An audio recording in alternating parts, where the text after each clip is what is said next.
ವರ್ಷ ಇಂತಿತ್ತಾವ ಅವನಿನ್ನೂ ಅಡ್ರೆಸ್ಸೇ ಇರಲಿಲ್ಲ.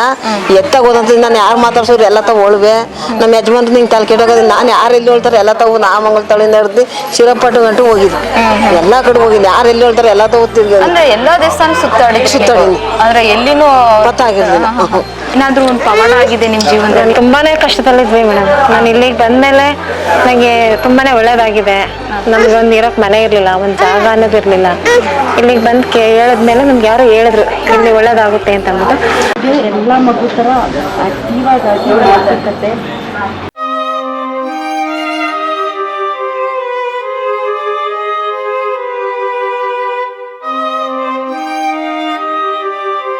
ನಮಸ್ತೆ ವೀಕ್ಷಕರೇ, V1 ಸುದ್ದಿ ವಾಹಿನಿಗೆ ನಿಮಗೆಲ್ಲರಿಗೂ ಸ್ವಾಗತ. ನಾವು ಇವತ್ತು ಮಂಡ್ಯದಲ್ಲಿರುವ ಶ್ರೀ ಆದಿಶಕ್ತಿ ಗುತ್ತಲು ರೇಣುಕಾ ಯಲ್ಲಮ್ಮ ಶ್ರೀ ಕ್ಷೇತ್ರ ನಂದಿ ಬಸಪ್ಪನವರ ದೇವಸ್ಥಾನಕ್ಕೆ ಬಂದಿದ್ದೀವಿ. ವೀಕ್ಷಕರೇ, ಇಲ್ಲಿ ಬಂದಂತ ಭಕ್ತಾದಿಗಳಿಗೆ ಈ ತಾಯಿ ಒಳಿತು ಮಾಡುತ್ತಾ ಬರುತ್ತಿದ್ದಾರೆ. 1.5 ವರ್ಷದಿಂದ ಮಗ ಕಳೆದು ಹೋಗಿದ್ದ. ಎಲ್ಲ ಕಡೆ ಸುತ್ತಾಡಿದ್ರೂ ಎಲ್ಲಿ ಕೂಡ ಪರಿಹಾರ ಆಗಲಿಲ್ಲ. ಈ ಕ್ಷೇತ್ರಕ್ಕೆ ಬಂದ ಮೇಲೆ ಮಗ ಸಹ ಸಿಕ್ಕಿದ್ದಾನೆ. ಈ ಕ್ಷೇತ್ರದ ಬಗ್ಗೆ ಮಿಸ್ ಮಾಡದೆ ಪೂರ್ತಿ ವಿಡಿಯೋವನ್ನ ನೋಡಿ. ಎಲ್ಲಿಂದ ಬರ್ತಿರೋದು ನೀವು? ಮಲ್ಲಘಟ್ಟ. ಅಂದ್ರೆ ಯಾವ ರೀತಿ ಗೊತ್ತಾಯ್ತು ನಿಮ್ಗೆ ಇಲ್ಲಿ ಕ್ಷೇತ್ರ ಇದೆ ಅಂತ? ಇಲ್ಲಿ ಅಂತ ನಮ್ಮ ಮೊಮ್ಮಗನ್ನ ಗುಪ್ತ ಆಸ್ಪತ್ರೆಯಲ್ಲಿ ಅಡ್ಮಿಟ್ ಮಾಡ್ಕೊಂಡಿದ್ದೆ. ಗುಪ್ತ ಆಸ್ಪತ್ರೆಯಲ್ಲಿ ಇಲ್ಲೇರು ಒಬ್ರು ಹೇಳ್ಕೊಟ್ರು. ಯಾಕೆ ಅಂತಂದ್ರು ಹಿಂಗೆ ಹೊಂಟೋಗ್ಬಿಟ್ಟು 1.5 ವರ್ಷ ಆಯ್ತು ಕಣ ನನ್ನ ಮಗ ಇಲ್ಲ ಅಂತ ಹೇಳ್ತಿದ್ದೆ. ಆಗ ಇಲ್ಲಿ ಹೋಗು, ಇಲ್ಲಿ ಪತ್ತ ಆಯ್ತಾನೆ ಹೇಳ್ಕೊಡ್ತಾಳೆ ಅಮ್ಮನಿ ಅಂತಂದ್ರು. ಆಗ ಇಲ್ಲಿ ಬರೋಕೆ ಇರುತ್ತೆ. ಆಗ 9 ಅಡೆ ಹೊಡ್ಸು ಅಂತಂತು. ಆಮೇಲೆ ಬಂದೆ 5 ವಾರಕ್ಕೆ ಪತ್ತ ಅದ. ಆಮೇಲೆ ಈಗ ಬತ್ತಾವನಿ ಮಗ ಅಂತೂ ಬಂದಿಲ್ಲ. ಅಮ್ಮನ ಅಷ್ಟೇ ನಂಬಿರ? ಅಮ್ಮನ ನಿಮಗೆ ಅಂದ್ರೆ ಕೈ ಬಿಟ್ಟಿಲ್ಲ ಇವತ್ತಿನವರೆಗೂ? 6 ತಿಂಗಳಿಂದ ಬಿಡದೆ ಬರ್ತಾ ಇದ್ದೀರಾ? ಬತ್ತಾವಿ. ಇದು ಮಾಡಿದ ಏನ್ ಬಸವಣ್ಣ ಕೈ ದಾಡ್ಸ್ಕೊಂಡಿಲ್ಲ. ಅಮ್ಮ ನನ್ನ ಕೈ ಬಿಟ್ಟಿಲ್ಲ. ಅಮ್ಮನ ನಂಬಿ ನಾನು. ಅಮ್ಮನ ನಂಬಿದ್ದೀರಾ? ಕಷ್ಟ ಆಗ್ತಿದೆ. ಆ ಕ್ಷಣದಲ್ಲಿ ಅಮ್ಮನ ನೆನ್ಸ್ಕೊಂಡೆ, ನಂಗೆ ಅದರಿಂದ ನಾನು ಪಾರಾದೆ ಅನ್ನೋದು ಯಾವ್ದಾನ ಒಂದು ವಿಚಾರ ಇದೆಯಾ? ಅದೇ ನನ್ನ ಮಗ ಬಂದಲ್ಲ, ನನ್ನ ಮಗ ಸಿಕ್ಕದ. ಮಗಳ ಮನೇಲಿ ಅವನೇ.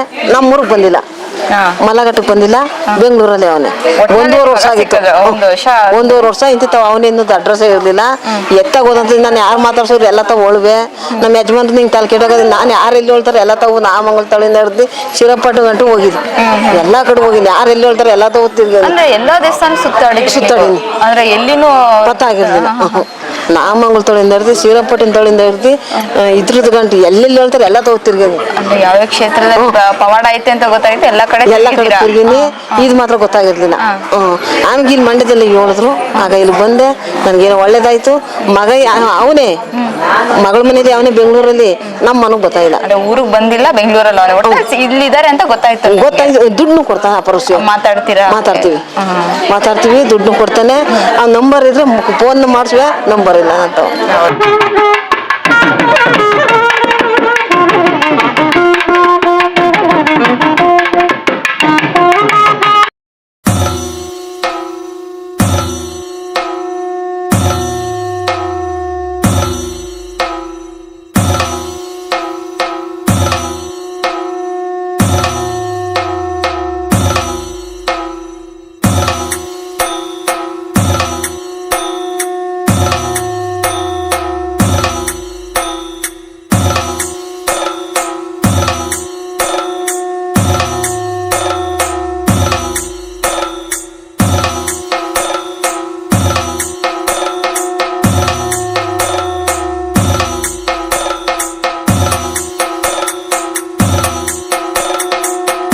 ಎಲ್ಲಿಂದ ಬರ್ತಿರೋದು ನೀವು? ನಾವು ಮಳವಳ್ಳಿ ಪಕ್ಕ ನಿರ್ಗಟ್ಟೆ ಮೇಡಮ್. ಅಂದ್ರೆ ಈ ಕ್ಷೇತ್ರಕ್ಕೆ ಎಷ್ಟು ವರ್ಷದಿಂದ ಬರ್ತಾ ಇದ್ದೀರಾ? ನಾನು 4.5 ವರ್ಷ ಆಯ್ತು ಮೇಡಮ್.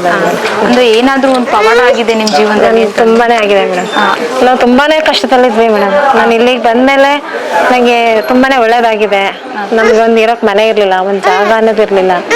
ಇಲ್ಲಿಗೆ ಬಂದು ಹೇಳಿದ್ಮೇಲೆ ನಮ್ಗೆ ಯಾರು ಹೇಳಿದ್ರು ಇಲ್ಲಿ ಒಳ್ಳೇದಾಗುತ್ತೆ ಅಂತ ಅಂದ್ಬಿಟ್ಟು. ಹಾಗಾಗಿ ನಾನು ಇಲ್ಲಿಗೆ ಬಂದೆ. ಇಲ್ಲಿಗೆ ಬಂದ್ಮೇಲೆ ನಮಗೆ ತುಂಬಾನೇ ಒಳ್ಳೇದಾಗಿದೆ. ನನ್ನ ಮಗಳು ಒಂದು ಒಳ್ಳೆ ಕಡೆ ಮದುವೆ ಆದ್ಲು.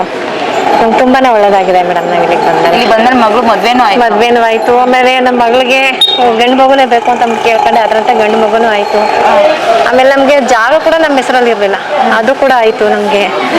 ಹಾಗಾಗಿ ನಂಗೆ ತುಂಬಾನೇ ಒಳ್ಳೇದಾಗಿದೆ ಮೇಡಮ್ ಇಲ್ಲಿಗೆ ಬಂದ್ಮೇಲೆ. 5 ವರ್ಷದಿಂದ ಕಂಟಿನ್ಯೂಸ್ ಆಗಿ ಬರ್ತಾನೆ ಇದ್ದೀನಿ. ಆಮೇಲೆ ಈಗ ರೀಸೆಂಟ್ ಆಗಿ ಅಲ್ಲಿಗೆ ಅಮ್ಮನ್ನು ಕರ್ಕೊಂಡೋಗಿ ಮಾಡಿದ್ವಿ. ಬಸಪ್ಪಂದು ಇಲ್ಲಿನ ಪವಾಡ ಯಾವ ತರ? ಮನೆಗೆ ಕರ್ಕೊಂಡು ಹೋಗಿದ್ವಿ. ಮನೆಯಲ್ಲಿ ಹೇಳಿತ್ತು, ಆಮೇಲೆ ಈ ತರ ನಾನು ಕರ್ಕೊಂಡು ಹೋಗು ಅಂತ ಅಂದ್ಬಿಟ್ಟು ಹೇಳಿದ್ರು, ಕರ್ಕೊಂಡು ಹೋದ್ವಿ. ನಾವು ಅನ್ಕೊಂಡ ಥರನೇ ನಮ್ಗೆ ಏನೋ ಒಂದು ಕೆಲಸ ಕಾರ್ಯಗಳು ಏನೇ ಅಂತ ಅನ್ಕೊಂಡ್ರು ಅದು ಚೆನ್ನಾಗಿ ನೆರವೇರಿದೆ ಮೇಡಮ್ ನಮಗೆ. ಅಂದ್ರೆ ಈ ಕ್ಷೇತ್ರದಲ್ಲಿ ಶಕ್ತಿ ಇದೆ ಅಂತಾನೆ? ತುಂಬಾನೇ ಇದೆ ಮೇಡಮ್, 100% ಇದೆ. ತುಂಬಾನೇ ನಂಬಿದ್ದೀನಿ ನಾನು ಈ ದೇವ್ರನ್ನ, ಅದ್ರಂತ ದೇವ್ರು ನನಗೆ ಕೈ ಬಿಟ್ಟಿಲ್ಲ ಇವಾಗ್ಲೂ ಕೂಡ. ಹಾಗಾಗಿ ಬರುವಂತ ಭಕ್ತಾದಿಗಳಿಗೆ ಏನ್ ಹೇಳಕ್ ಇಷ್ಟಪಡ್ತೀರಾ? ಒಳ್ಳೇದಾಗುತ್ತೆ ಮೇಡಮ್, ಬರ್ಲಿ. ತುಂಬಾ ಜನ ಬರ್ತಾ ಇದ್ರೆ ಆಲ್ಮೋಸ್ಟ್. ಅದು ಒಳ್ಳೇದಾಗಿದೆ, ಇದರಿಂದ ಬಂದನು ಯಾರು ಕೂಡ ಏನು ಒಳ್ಳೇದಾಗಿಲ್ಲ ಅಂತ ಏನು ಹೇಳಿಲ್ಲ, ಎಲ್ಲರಿಗೂ ಒಳ್ಳೇದಾಗಿದೆ. ಇಲ್ಲಿನ ಧರ್ಮದರ್ಶಿಗಳಾದ ಚಂದನ್ ಗುರುಗಳನ್ನ ಮಾತನಾಡಿಸೋಣ ಬನ್ನಿ. ನಮಸ್ಕಾರ ವೀಕ್ಷಕರೇ, V1 ಸುದ್ದಿವಾಹಿನಿಗೆ ನಿಮ್ಮೆಲ್ರಿಗೂ ಸ್ವಾಗತ ಹೇಳ್ತಾ ನಾವಿವತ್ತಿದ್ದೀವಿ ಶ್ರೀ ಆದಿಶಕ್ತಿ ಗುತ್ತಲು ರೇಣುಕಾ ಯಲ್ಲಮ್ಮ ಬಸಪ್ಪನವರ ಪುಣ್ಯಕ್ಷೇತ್ರ ಇದು. ಗುರುಗಳೇ ನಮಸ್ಕಾರ. ಗುರುಗಳೇ, ಈ ದೇವಸ್ಥಾನದಲ್ಲಿ ಅಮ್ಮನವರು ಎಷ್ಟು ವರ್ಷದಿಂದ ಇಲ್ಲಿ ನೆಲೆಸಿದ್ದಾರೆ? ಇಲ್ಲಿ 16 ವರ್ಷ ಆಗೈತೆ ಈ ಕ್ಷೇತ್ರದ ಇಲ್ಲಿ ನೆಲೆಗೊಂಡು. ಗುತ್ತಲಿಗೆ ಬಂದು 90 ವರ್ಷ ಆಗೈತಿ. 90 ವರ್ಷ ಆಗಿದೆ. ಆ ತಾಯಿ ಅಂತ ಭಕ್ತಾದಿಗಳಿಗೆ ಏನೆಲ್ಲ ಒಳಿತು ಮಾಡ್ಕೊಂಡು ಬರ್ತಾ ಇದ್ದಾರೆ? ಯಾವ ರೀತಿ ಒಳಿತು ಮಾಡ್ತಿದ್ದಾರೆ? ಯಾವ ತರ ಪ್ರಶ್ನೆ ಆಗಿರ್ಬೋದು? ಇಲ್ಲಿ ಮಂಗಳವಾರ ಶುಕ್ರವಾರ ಬುಧವಾರ ವಿಶೇಷ ಪೂಜೆ ನಡೆಯುತ್ತೆ. ಅದರಲ್ಲಿ ಅಮ್ಮನಿಗೆ ಬೆಳಿಗ್ಗೆ 10 ಮಹಾಪೂಜೆ ಆಗುತ್ತೆ. ಆಮೇಲೆ ಪ್ರಶ್ನೆ ನಡೆಯುತ್ತೆ. ಪ್ರಶ್ನೆ ಅಂದರೆ ಅವ್ರು ಬಂದಂಥ ಭಕ್ತರು ಏನು ಕೂತಿರ್ತಾರೋ, ಇಲ್ಲಿ ಬಂದಂಥ ಭಕ್ತರನ್ನೇ ಕೇಳಿದ್ರೆ ಗೊತ್ತಾಗುತ್ತೆ. ಅವ್ರಾಗ ಅವ್ರ ಮನಸ್ಸು ಮನೆ ಕೂತಿರ್ತಾರೆ, ಅವ್ರು ಏನು ಉದ್ದೇಶಕ್ಕೋಸ್ಕರ ಬಂದವ್ರೆ ಅಂತ ಅಮ್ಮನೇ ಹೇಳಿ ಕರೆಯುತ್ತೆ. ಅವ್ರು ಸುಮ್ಮನೆ ಬಂದು ಕೂತ್ಕೋಬೇಕು ಅಷ್ಟೇ.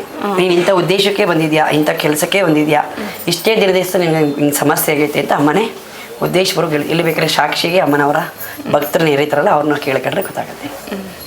ಅಂದ್ರೆ ಇಲ್ಲಿ ಅಮಾವಾಸ್ಯೆಗೆ ಆಗಿರ್ಬೋದು, ಮತ್ತೆ ಹುಣ್ಮೆಗೆ ಆಗಿರ್ಬೋದು. ಹುಣ್ಣಿಮೆಯಲ್ಲಿ ಇಲ್ಲಿ ಅಮ್ಮನಿಗೆ ಅರ್ಶಿನ ತೀರಿಸೋ ಸ್ನಾನ, ಅದು ಮಕ್ಕಳ ಫಲ, ಮದುವೆ ವಿಚಾರ, ಆಮೇಲೆ ವ್ಯವಹಾರ ದೋಷ, ಮಾಟಮಂತ್ರ ದೋಷ, ಜನದೃಷ್ಟಿ, ಇವೆಲ್ಲದಕ್ಕೂ ಅದು ಅರ್ಶಿನ ಶಾಸ್ತ್ರ ಒಳ್ಳೇದು ಮಾಡುತ್ತೆ.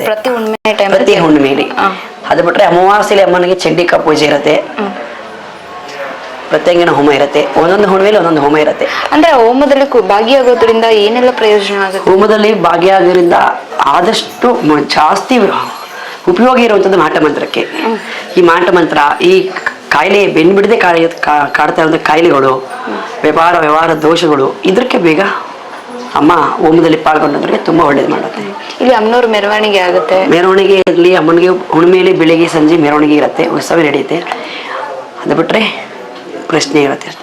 ಅಂದ್ರೆ ಬಲಗಡೆ ಎಡಗಡೆ ತಿರ್ಗೋದು. ಭಕ್ತಾದಿಗಳಿಗೆ ಅಮ್ಮನವ್ರನ್ನ ಯಾರು ಬೇಕಾದ್ರೂ ಹೊತ್ಕೋದಿಲ್ಲ, ಇಂಥವರೇ ಹೊತ್ಕೋಬೇಕು ಅಂತ ಇಲ್ಲ. ಈಗ ನೀವೇ ಬಂದಿರ್ತೀರ, ನಿಮ್ ಕಡೆಯಿಂದ ಒಂದು 5 ಜನ ಕರ್ಕೊಂಡು ನಿಮ್ಮನ್ನು ಸೇರ್ಸಿ 5 ಜನ ನೀವು ಕೇಳುವಂತವ್ರು ಹೆಣ್ಮಕ್ಳು ಸಹ ಹೊರಬಹುದು, ಹೆಣ್ಮಕ್ಳು ಹೊರಬಹುದು.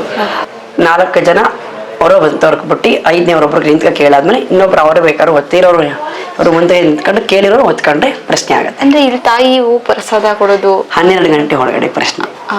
ಅಂದ್ರೆ ಹೂ ಪ್ರಸಾದ ಯಾವಾಗ ಆಗುತ್ತೆ? ಅದು ಮಂಗಳವಾರ ಶುಕ್ರವಾರ ಭಾನುವಾರ 12 ಗಂಟೆ ಒಳಗಡೆ ಹೂ ಪ್ರಸಾದ ಆಗುತ್ತೆ. ಆಗತ್ತೆ ಅನ್ನೋ ಕೆಲಸಕ್ಕೆ ಅಮ್ಮ ಬಲಗಡೆ ಹೂವು ಕೊಡುತ್ತೆ, ಆಗಲ್ಲ ಅನ್ನೋ ಕೆಲಸಕ್ಕೆ ಹೂವನೇ ಕೊಡಲ್ಲ. ಬಸಪ್ಪ ಬಂದು ಇಲ್ಲಿ ಅಮ್ಮನವ್ರ ಹತ್ರ ಬಂದು ಪೂಜೆ ಟೈಮಲ್ಲಿ ಭಾಗಿಯಾಗ್ತಾರೆ. ಆ ಪ್ರೊಸೀಜರ್ ಯಾವ ತರ? ಇಲ್ಲಿ ಅಮ್ಮನಿಗೆ ಮೊದಲು ಬಸಪ್ಪನಲ್ಲಿ ಪಾದ ಪೂಜೆ ಆಗುತ್ತೆ.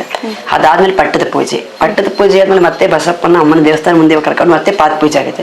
ಆಮೇಲೆ ಒಳಗಡೆ ಅಮ್ಮನಿಗೂ ಸೇರಿಸಿ ಬಸಪ್ಪನಿಗೂ ಸೇರಿಸಿ ಒಂದೇ ಸಮ ಪೂಜೆ ಮಾಡ್ತಾರೆ. ಅಂದ್ರೆ ನಾನು ನೋಡ್ದೆ, ಅಮ್ಮನವ್ರ ಮುಂದೆ ಅಮ್ಮಂಗ್ ಪೂಜೆ ಆಗ್ಬೇಕಾದ್ರೆ ಬಸಪ್ಪ ಮುಂದೆ ನಿಂತಿರುತ್ತೆ, ಹತ್ತ ಈಟಗೆ ಹೋಗಲ್ಲ. ಬಸಪ್ಪ ಪೂಜೆ ಆಗದೆ ಅಂದ್ರೆ ಎಷ್ಟು ಪೂಜೆ ಆದ್ರೂ ಇಲ್ಲೇ ಇರುತ್ತೆ. ಹೌದು. ಅಲ್ಲಿ ಅಮ್ಮನಿಗೆ ನೈವೇದ್ಯ ಆಗಿ ಬಸಪ್ಪನಿಗೆ ನೈವೇದ್ಯ ಆದ್ಕೊಳ್ಳಿ ಮತ್ತೆ ತಳಗೆ ಮನೇಲಿ ನೈವೇದ್ಯಕ್ಕೆ ಹೋಗುತ್ತೆ. ತಳಗೆ ಮನೇಲಿ ನೈವೇದ್ಯ ಆಗಿ ತೀರ್ಥ ಹಾಕಿಸ್ಕೊಂಡ್ಮೇಲೆ ಮತ್ತೆ ಹೋಗಿ ಹಿಂದೆ ಇದ್ದಂತ ಗುರು ಬಸಪ್ಪ ಐಕ್ಯ ಆಗಿರೋ ಜಾಗದಲ್ಲಿ ಪೂಜೆ ಮುಗಿಸ್ಕೊಂಡು ಪ್ರಶ್ನೆಗೆ ನಿಂತ್ಕೊಳ್ತಾರಮ್ಮ. ಎಲ್ಲ ಮಾಹಿತಿ ನೀಡಿದ್ದಕ್ಕೆ ಧನ್ಯವಾದಗಳು. ನಮಸ್ತೆ. ಹಾಗಾದ್ರೆ ಈ ಕ್ಷೇತ್ರ ಎಲ್ಲಿ ಬರುವುದು ಅಂತೀರಾ? ಶ್ರೀ ಆದಿಶಕ್ತಿ ರೇಣುಕಾ ಯಲ್ಲಮ್ಮ ತಾಯಿ ಅಮ್ಮನವರ ದೇವಸ್ಥಾನ, ಶ್ರೀ ನಂದಿ ಬಸಪ್ಪನವರ ಶ್ರೀ ಕ್ಷೇತ್ರ ಗುತ್ತಲು, ಮಂಡ್ಯ. ಸಂಪರ್ಕಿಸಬೇಕಾದಂತಹ ದೂರವಾಣಿ ಸಂಖ್ಯೆ 9591115227. ಹಾಗೆ ನಮ್ಮ ಚಾನಲ್ ಅನ್ನ ಸಬ್ಸ್ಕ್ರೈಬ್ ಮಾಡಿಕೊಳ್ಳಿ, ಲೈಕ್ ಮಾಡಿ, ಹಾಗೆ ಕಮೆಂಟ್ ಮಾಡಿ. ಧನ್ಯವಾದಗಳು.